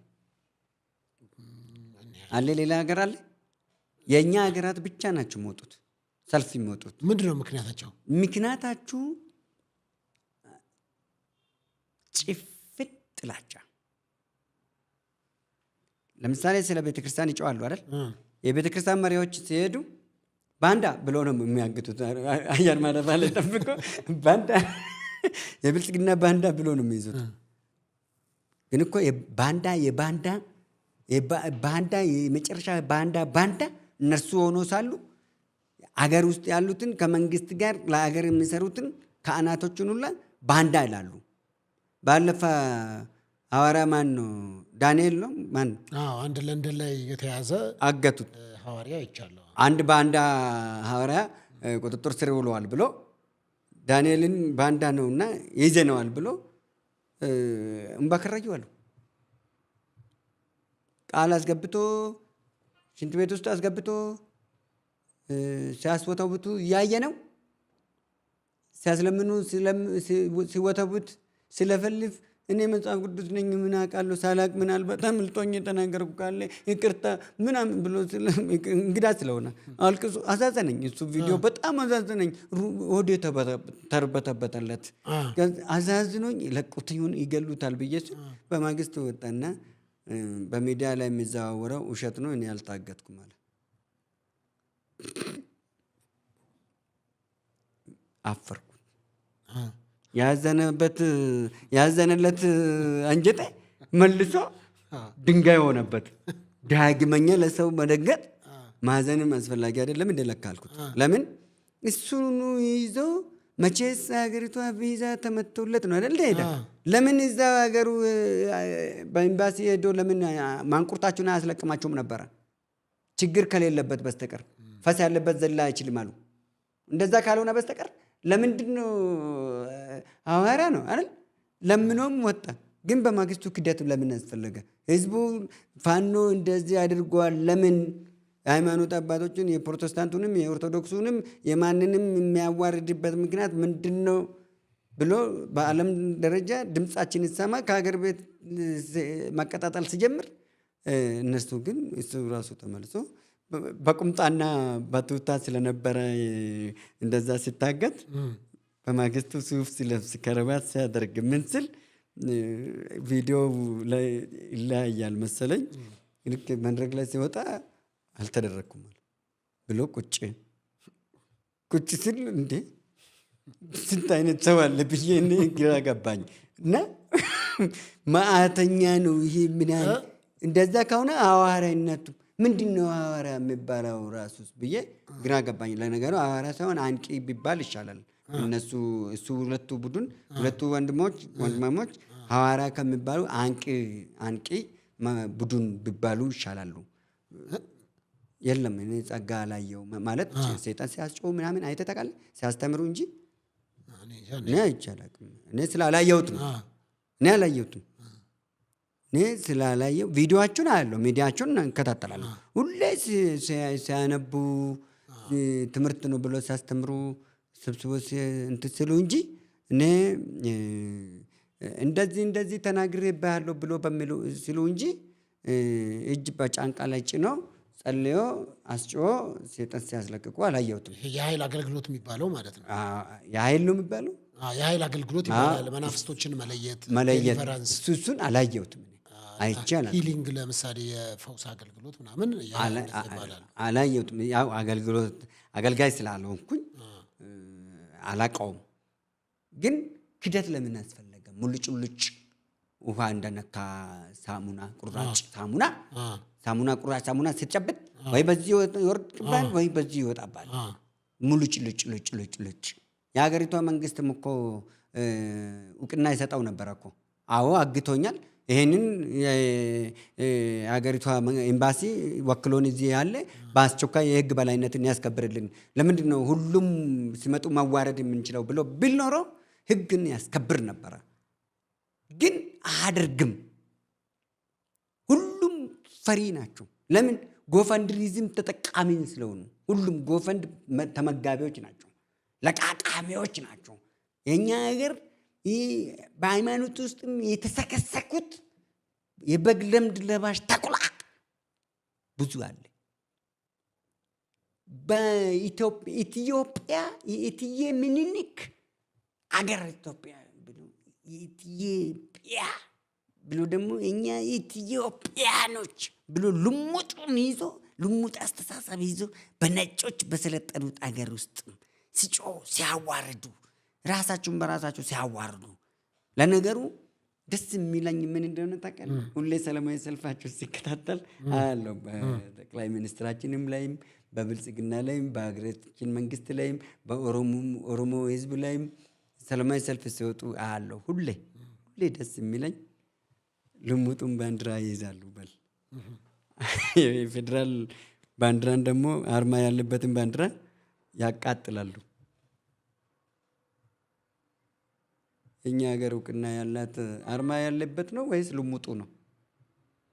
የፌዴራል አርማ ያለበት ነው። እነሱ ግን ያኛውን ልሙጡን ይዞ ያኛውን ሲያቃጥሉ የሌላ አገር ዜጎች ሆኖ ሳሉ የሌላ አገር ተወላጅ ሆኖ ሳሉ የሌላን አገር ባንዲራ ይዞ እኛ እውቅና ያልሰጠነውን ማናቃውን ባንዲራ ይዞ የኢትዮጵያን ባንዲራ የሚያቃጥሉ ጸረ ኢትዮጵያኖች መሆናቸውን ለአውሮፓኖችም ለተባበሩ መንግስታቶችም ለሁሉም እያሳዩልን አሉት። ነገር ግን ወደ ሰፊ መንግስት አለንና ወደ ሰፊ ስርዓት አለንና ከዚህ አንጻር ባዮሎጂካል ሲስተም ያልቃሉ በራሳቸው። እኔ ለምን ይታገላለሁ? ከእድሜ አንጻር ይሞታሉ ነው። አዎ ከእድሜ አንጻር እድሜያቸው እያለቀ አሁን ለምሳሌ ሀብታሙ አያሌው ከዚህ ሲሄድ ፂሙ አልነበረው። ፂሙ ገና ጥቁር ነበር፣ ወጣት ነበር። አሁን አይታል ሽበት በልቶታል። ልደቱን አይታል ፊት ከዚህ ሲሄድ ይሄን ነበር የሚያክለው። አሁን ሞሽሾ መጥቷል። አሁን ቅርብ ጊዜ ይሞታሉ። ማን እነማ? እነ ልደቱ ይሞታል። እሺ ልደቱ ይሞታል። አቶ ልደቱ ይሞታል። እሺ አንዳርጋቸው ጽጌ ይሞታል። አቶ አንዳርጋቸው፣ ልቃን ጌትነት ይሞታል። አቶ ልቃን ጌትነት፣ ሀብታሙ አያሌው ይሞታል። አቶ ሀብታሙ አያሌው፣ መሳይ መኮንን ይሞታል። መሳይ መኮንን፣ እንትና ማን ነው ስሙ? ፓላኔስ ነው ፓላንት ነው ማን ነው ይሄ? የጁንታ የወያኔዎች ሚዲያ ላይ ያለው ሁሌ መነጽር ከአይኑ ላይ የማይወርድ ሁል ጊዜ ስታሊን ነው። ስታንህል እሺ፣ እሱ ይሞታል። ስታሊንም ስታሊንም ይሞታል። ደብረጽዮን ይሞታል። ከሀገራችን ዶክተር ደብረጽዮን ይሞታሉ። ከሀገር ውስጥ ማለት ዶክተሪቱን በምን አወቅ? አስመርቃል ነበርክ አይተካል። ማንንም እኮ ያየነውን አይደለም። በቃ ዶክተር ናቸው። ዶክተር በልዩ አይተካል። አላየሁም እኔ። ይሄ ሰውዬ አማርኛ አይችልም። እሺ፣ ትግርኛ ብቻ ነው የማውራው። እሺ፣ ይሄ ሰውዬ ሰላም አላመጣም ለህዝቡ፣ ለእናቶቹም። ሁሌ ሲሞቱ ብቻ ጥቁር ሸሚዝና ጥቁር ሱፍ ለብሶ መነጽሩንም እንደዚህ አድርጎ በቃ ይላል። አይታችኋል? ግን ለቅሶ ላይ ከዚህ በላይ እንዳታለቅሱ ይላል። እዛው ቆሞ ራሱ በቃ ግደፍ ይላል። ለቅሶ ቦታ ላይ ቆሞ ግደፍ ይላል።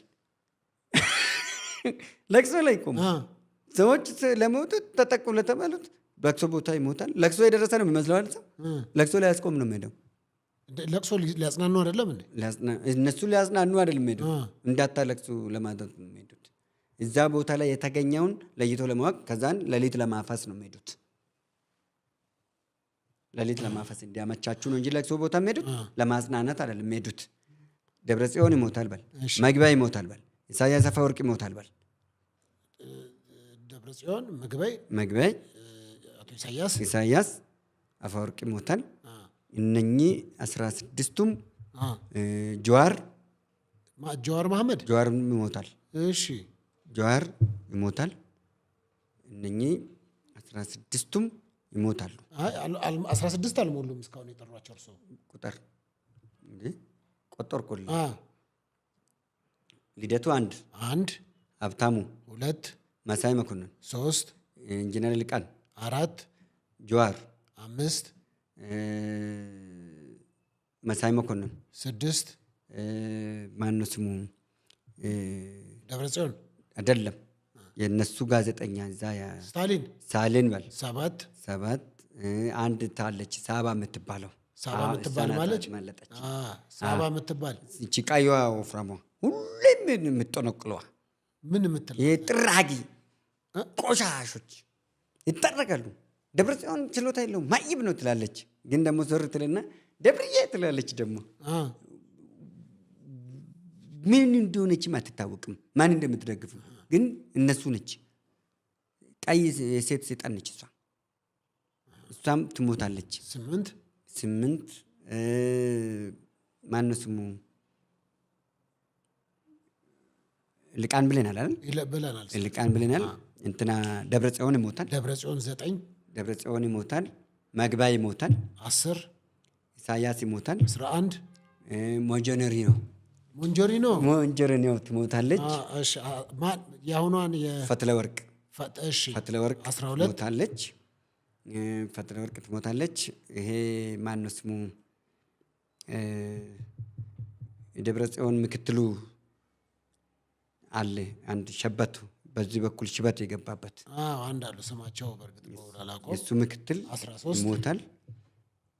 3 ይቀራል። አሉ ኢሳያስ ራሱ ኢሳያስ ብለናል። ኦኬ 3 ሌላ ነው። 3 አይደለም የሚቀረኝ 3 ነው የሚቀረኝ። እንትና ይሞታል። እስቄል ማለት እስቄል ገብሳ ፕሮፌሰር እኔ አላቅም። ፕሮፌሰርነቱ ትክክል በጫት ላይ ነው የሰራ ታውቃለህ። ሪሰርቹን እንዴት ጫት መድኃኒት ነው ብሏል። ጫት መቃም ያስፈልጋል ብሏል። እና ፕሮፌሰርነታቸው በዛ ነው። ፕሮፌሰርነቱ በጫት ላይ ነው ሪሰርች ያደረገው። በጫትና በእብዱሻ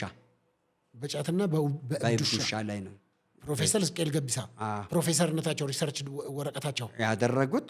አዎ በእብዱሻና በጫት ላይ ምን አይነት እንትን ነው እንግዲህ ራሱ ነው ያቀረበው። ይሄንን ሚዲያ ላይ ሲዞር ነበር የሚያየው። እሱ ሪሰርችን የሰራሁት በጫትና በእብዱሻ ላይ ነው ያደረኩት ብለዋል። እሱ ነው ያለ። ተመስገን ነው። እሱም በእናቴ ትግሬ ነኝ ይመለከተኛል ብሎ ባለፈ ሲፎክር ነበር። እና አንድ ይቀሮታል። አዎ ቆይ አቦይ ስብዓት ይሞታሉ። አሁን በቅርብ ቀን ይሞታሉ። እሳቸው ደግሞ በጣም በሚያዛዝን ሁኔታ ይሞታሉ። በጣም በኃይለኛ ታሞ ግን የሚያዛዝን ነገር ቢኖር ከዛ ያልሆነ ከዚህ ያልሆነ ገዱ 16ኛ እሳቸው ናቸው አይደለም። ገዱ ይታመማል። 16ኛማ እንትና ነው የሚሞተው። ማን ይፈነዳል። አሁን እንትኑ እባብ የነደፋት ፍየል ቅጠሉን ሳድ እባብ መርዝ መድኃኒት የሚሆን ቅጠል ሳድ በላ ፍየሏን ዘሎ እንደ ነብር ላዋ ላይ ጉብ ብሎ አርዷት በልቶ ከነመርዙ አሁን ታሞን አለ እንትና ዘመና ካሴ እየታመመ እንደሆነ ታውቃለህ? ሰምተሃል? በጣም አባብጧል። በቀደም አይቼው አዛዘነኝ። እሱ ይሞታል። በተረፈ አሁን እነኚህ በሙሉ በቅርብ ጊዜ ይሞታሉ። በቅርብ ነው። እንደ ትንቢት ነው ወይስ ምንድን ነው? ትንቢት ነው፣ መልእክት አይደለም። መልእክት ነው። በቅርብ ቀን የሚሞቱት አሉ። ሳምባቸው እንትን በጣም በቅርብ የቅርቦቹ አሁን ለምሳሌ ቅርብ ጊዜ የሚሞታው መሳይ ነው። መሳይ ይሞታል። መሳይና አንዳርጋቸው ጽጌ ጽምዶ ይሞታል። ጽምዶ ቡድኖች 4 ሰዎች ይሞታሉ። ልደቱ ይሞታል። ልደቱ 5ኛ ጊዜ ኦፕራሲዮን ሊሆን ነው። አሁን ልገባ ነው። ይሄ የልብ ኬዝ አለኝ ሲሉ ሰምቼ። ልብ ብቻ አይደለም የጀርባው ይሄ የጀርባ አጥንቱ ተልቷል። በጣም በህልም ነው ያየሁት። እሱ እንደነገሩ በህልምም አይቼዋለሁ። ባለፈም ተኝቶ አይቼዋለሁ። እሱ ይሞታል።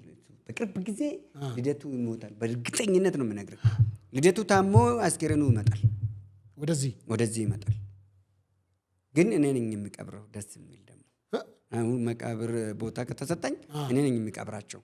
እነሱ ይሞታሉ፣ ብር ይከፍሉናል፣ እኛ ቀብራለን። ለዚህ ነው እንደውም የቀብር ቦታ ብለው 170 ሺህ ብር ነው ምናምን ብለው ጣይ ቪአይፒ አለ።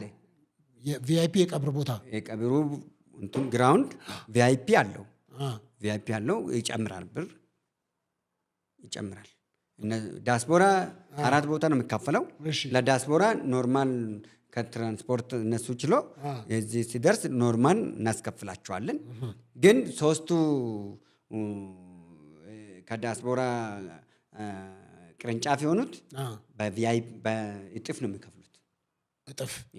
አሁን እነኚህ ያልኩህ ቡድኖቹ ላቦሮ ናቸው። እነኚህ ላቦሮች 220 ሺህ ነው የሚከፍሉት። ላቦሮች 220 ሺህ ብር ለመቀበር። ዳቦራ አለ።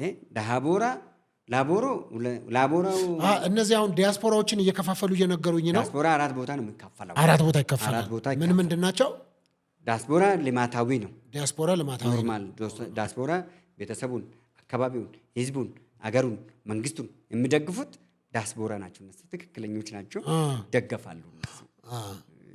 እኛም ራሳችን በክብር ነው የምንቀብራቸው። ሲቀበሩ ራሱ እዚህም ሲቀበሩ በአጀባ ሁላ ነው የምንቀብራቸው። እነሱ ለሀገራችሁ ባለውለታ ናቸው። በተረፈ 3ቱ ግን ላቦሮ፣ ዳቦራ፣ ላሜቦራ ምንድን ናቸው? ምን ማለት ነው ሲብራሩ? አሁን ላቦሮ እዛ ብር ያሰባስባሉ። ወደዚህ ጫካ ያሉት እዚህም ጫካ ሆነው ለሚዋጉት ጥይት መግዣ ይልካሉ፣ ብር ይልካሉ። የሀገርን ንብረት ያባክናሉ፣ ድርድር ይላሉ፣ መንግስትን እጅ ለመጠምዘዝ ይሞክራሉ። በእጃ ዙር ደግሞ ይመጡና ኢንቨስትመንት ብሎ ደግሞ የሆነ ነገር ያሳያሉ፣ ይዘርፋሉ፣ አካባቢን ቤትን ያስፈርሳሉ፣ ፖለቲካ አመራሮቹን ያሳስታሉ። እነኚህ ላቦሮ ናቸው። ላቦሮ የሚባሉት ላቦሮ ድሮ ታውቃለህ? ማጅራት መቺ ማጅራት መቺዎች ድሮ ላቦሮ ነው የሚባሉ። ላቦሮ ነው። እነሱ ግን እኔ ላቦራ ብያቸዋለሁ። ከዲያስፖራ ላይ ስለወጡ ከዛ የተወለዱ እሺ ላቦራ ብያለሁ። ዳቦራ ደግሞ እዛ ከዚህ ሲሄድ በምንም ይሁን በምንም እዛ ዶላር ሰብሰብ አድርገዋል። እዛ የፈረንጅ ውሻን ነው የማጥበው፣ የፈረንጅን በር ነው የማጥበው፣ አትክልት ነው የሚኮተኩተው፣ አበባን ነው የሚያንከባክበው። እዚህ ይመጣና የሆነ ብር ያሳየና 1 ሄክታር የሚሆን 10 ሺህ ካሬ ነገር ይወስድና እሱኑኑ ወስዶ መሬቱን አዚዞ ከብሔራዊ ባንክም ከምንም ልማት ባንክ ምናምን ብሎ ብድር መቻችና ላጣረግና መሬቱንም አናቱን ብሎ ይሸጥና ወደ ዶላር ቀይሮ በብላክ ማርኬቲንግ ይልክና ብሩን ተከትሎ ይሄዳል። ፋስት ፉድ ይከፍታል እዛ። እሱ ከዳይነት ለማውጣት ከውሻ ጣብነት ለመላቀቅ መጥቶ ድርሻውን ሽጦ የሄደ ነው። ከዳይነት ለማውጣት ነው። ስለዚህ ዳቦራ ብያለሁ። እነሱ ዳቦራ። እሺ ላሜቦራ ይቀራል። ላሜቦራ ሁሌ የምታለቡ ናቸው። እዚህ ቁጭ ብለው በቃ ምንም የማይሰራ ራሱን ቆንጆ አድርጎ እንደዚህ ሰርቻለሁ ምናምን ይላሉ፣ ይታለባሉ። የጽንፉ ፖለቲካ ፓርቲዎች ምናምን ተቃዋሚዎቹም በለው ያልቧቸዋል። ጎፈንድሪዝም ብሎ ያልባቸዋል። እነሱም ለማይጠቅም ላታመልጠኝ አታሯሩጠኝ እንደተባለ እነዚህ አሁን ለምሳሌ እና የያፓ ምናምን የምትላቸው እነኚህ እነ ምስጢረ ስላሴ ምናምን እነ ዱኩሌ ምናምን የሚባሉት አሉ። ዱኩሌ ፖለቲከኞች አሉ። እነርሱ ምናምን በቃ ግራ የገባቸው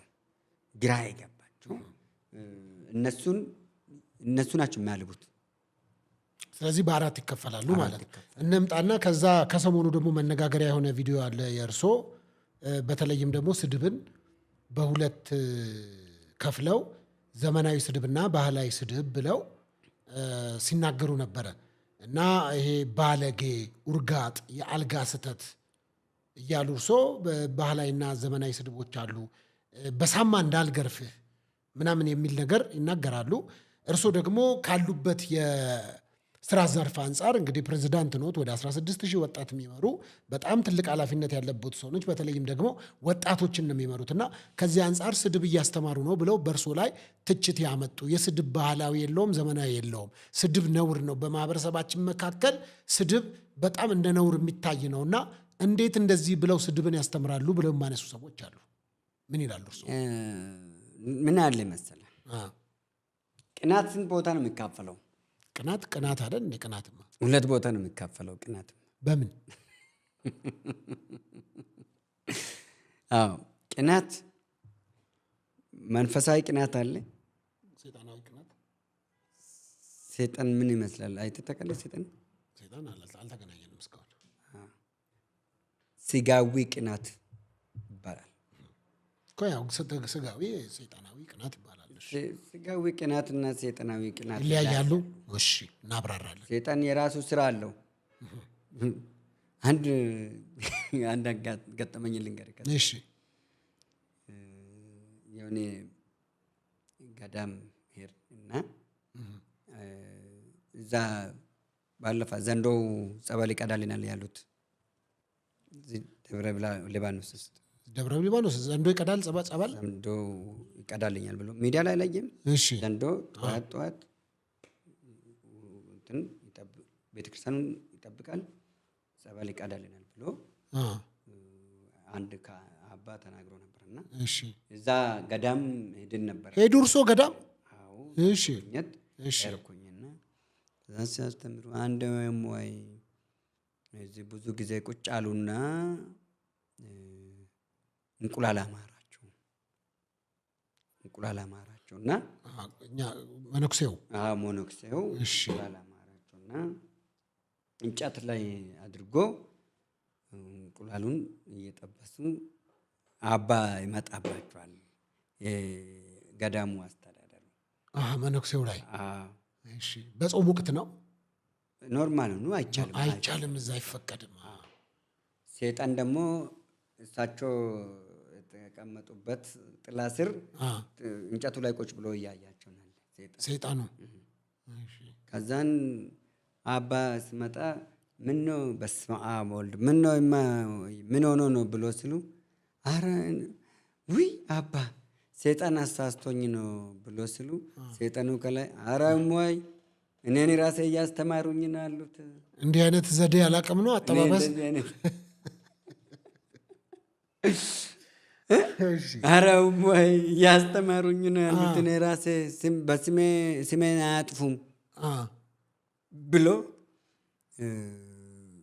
ሰይጣኑ ሞኖክሰዋን አዋረዳችሁ፣ ክሱን ተከላከለ ብሎ ካህኑ እንትን ሲሉ ገረመኝ። ስለዚህ ወንድሜ ስድብ ነውር ነው፣ ኃጢአትም ነው።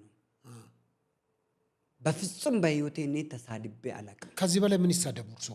በፍጹም ይሄ ስድብ አይደለም። ታዲያ ምንድን ነው አሁን? ስድብ ተሳድባል የምትሉት ይሄን ስድብ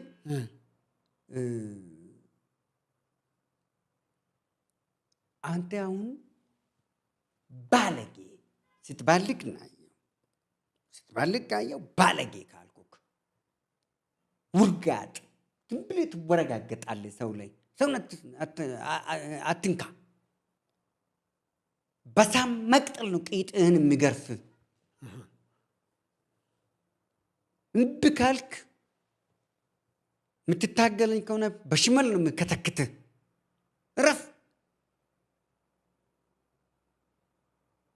ወስላታ፣ ወሽካታ፣ ሸለፈታም ብዬ ብል ይሄ ስድብ ነው እንዴ? ከዚህ በላይ ምን አይነት ስድብ አለ? ራሱ እኮ ስድብ ለመሆኑ ማስረጃው እኮ ባህላዊና ዘመናዊ ስድብ ካሉት እነኚህ ባህላዊ ናቸዋ።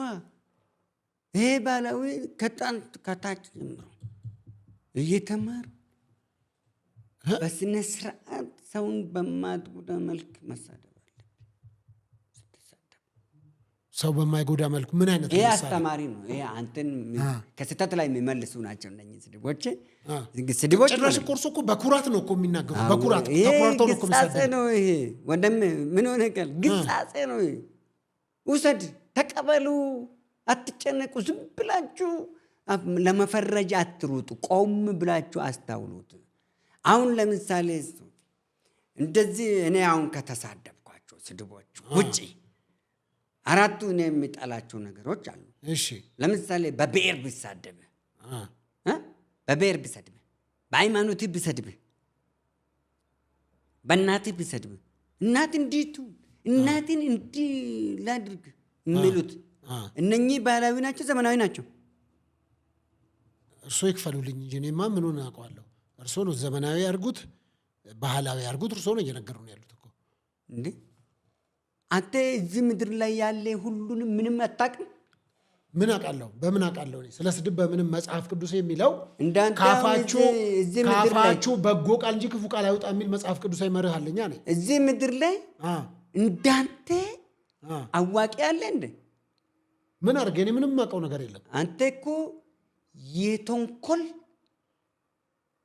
የግድራምቶች ተንኮለኛ ሸረኛ አሰተኞች በጣም የተተበተቡ ለማበድ የደረሱ ሁሉ ባለጌዎች፣ የተራጋሚዎች፣ ረጋሚ የተሳዳቢዎች፣ ይሄ ብሔርን የሚሳደቡ ሃይማኖትን የሚሳደቡ እኔ የምጠላቸው በሙሉ የሚሳደቡ ዘመናዊ ተሳዳቢዎች ግን በወንጌል በምናምን ምናምን ምናምን ውስጥ አድርጎ የሚሳደቡ የጠቅላላው ተንኮለኛ በጣም ሸረኛ የምድሪቷ ጥፋት ኃይል ድድቶች ፈርጥተው ግማሹ እዚህ ኬንያ ስር ቁጭ ብሎ የነ ቢንያም ሽታይ ፓስተር ነው፣ ቄስ ነው፣ መጋቢ ነው፣ ምንድን ነው ብሎ ማናቀው ፈንድቶ የምሞተው እሱም ባይዘው በቅርብ ጊዜ ፈንድት ብሎ ስጋው ለሳጥን ራሱ በማይበቃ ፍንድት ብሎ ይሞታል። እሱ ፓስተር ቢንያም ሽታይ ፍቅረ ኢየሱስ ምኑ ነው? ፍቅረ ኢየሱስ አሁን ፍቅረ ኢየሱስ ተብለዋል። ኦርቶዶክስ ነው።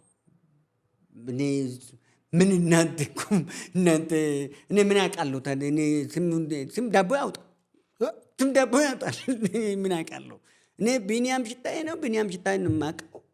ቢንያም ሽታይ ውርጋጡ ብያለሁ። ብሎ የእሱና የመሳይ መኮንን አሟሟት አንድ አይነት ናቸው። አንድ አይነት። ለምሳሌ ቢንያም ሽታዬ ጴንጤ ሆነ፣ ፓስተር ነበር አይደል? ቸርች ሸጠ። ከቸርች የወሰደ መሬትም ቸርች ስጦ ምን ብሎ በትኖ የበጎቹን መንጋ በትኖ ሄደ። ደግሞ ጠቅልሎ የዚህ ቸርች ሸጠዋል። እሳቸው ቸርች ሸጠዋል እዚህ። ኢትዮጵያም ሽጧል። ምን እሱ የማይሸጥ ነገር አለ? እኔ ሬሳ ቀብራለሁ ያልኩት አይደል? እሱ ሰውን እኮ የሞታ ሰውን ይሸጣሉ። ጥርሲ ወርቅ ካለበት ይሸጣል። ስለዚህ እነኚህ ሁሉ አሁን ለምሳሌ መሳይን ብትወስድ 28 ሚሊዮን ብር ሽጦ ነው የሄደ መሬት እዚህ መጥቶ የህልውና ጦርነት ጊዜ 28 ሚሊዮን ብር ሽጦ የኢትዮጵያን ሕዝብ ደም መጥቶ የሄደ እሱ ጭምር ጉበቱን ጨርሷል። በመጠጥ መሰለ ጉበቱ ያለቀ አይደለም። መሳይ መኮንን አሁን ለምሳሌ ትግሬ ነው አይደለ? መሳይ መኮንን ግን አዋሳን የተወለደ በአንድ በኩል ትግራይ ነው፣ በአንድ በኩል አማራ ነኝ ይላል። አናቀውም፣ ግን ትግሬ ነኝ ብሎ ነው ፊቱን ጀምሮ የሚፎክረው። ግን ስለ አማራ ሕዝብ ብቻ ነው ፖለቲካ። የአማራ ፖለቲካ እኮ ባለቤት የለውም። እኔ በጣም የሚያዛዝነኝ የአማራ ሕዝብ ነው። የአማራ ሕዝብ ፖለቲካው ባለቤት የለውም። ምን ማለት ነው?